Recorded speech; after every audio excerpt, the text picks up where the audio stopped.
For those of you who are taking Thesis Seminar, just a quick recap as we enter week 3 of Unit 2. We have 6 weeks to complete our data collection process, and so we're going into week 3. By this point, most of you should have chosen your participants and should have already begun some aspect of collecting your data. Maybe it's an interview, maybe it's a questionnaire, maybe it's a first few observations, classroom observations. Remember that everyone should be doing classroom observations. A lot of times I get questions like, well, how many observations do I need?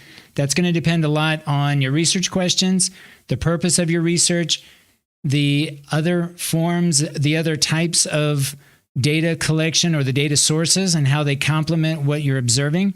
Remember not to rely too much on information in the past. Try to consider the observations and what you see and what they do and maybe what they think, maybe what the students are doing and what they think, but based on what you observe.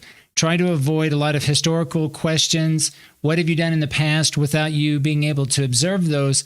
It's going to be difficult to bring those into your study simply because you're not going to be able to triangulate that information. So I've uploaded a couple of links today, March 22nd, to Microsoft Teams. So make sure that you've taken a look at those. And yeah, let's continue on with collecting our data, trying to finish up by April 16th. So this week we have a full week. Remember, next week is Holy Week. So depending on the school, depending on the context, you might only have a few days, if any, next week to observe classes. So keep that in mind. I think it's a good idea to check with your participants at this point to see what their schedule is going to be like next week so that you can plan accordingly. After Holy Week, we're going to have, after Holy Week, we're going to have basically, looks like 1-2 more weeks. All right, so try to keep that in mind as we try to complete our data collection process by the 16th of April.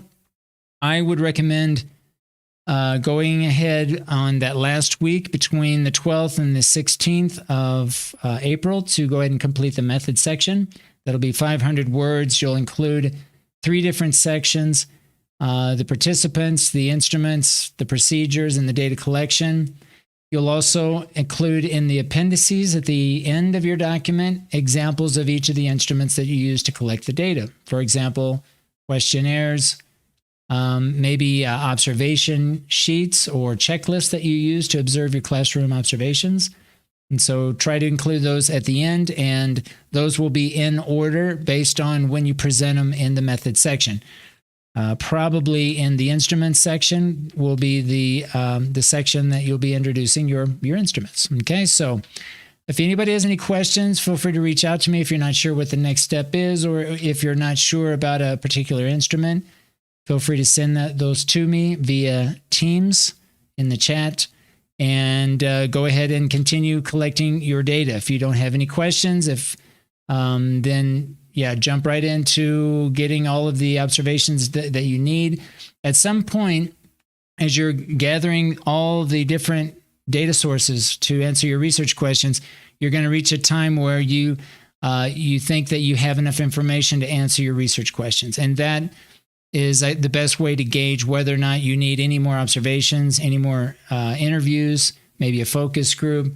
Keep asking yourself whether or not you have completely answered your research questions based on the different data sources that you've collected. All right, so we'll see everybody in your next tutoring session. Again, reach out to me if you do have any questions.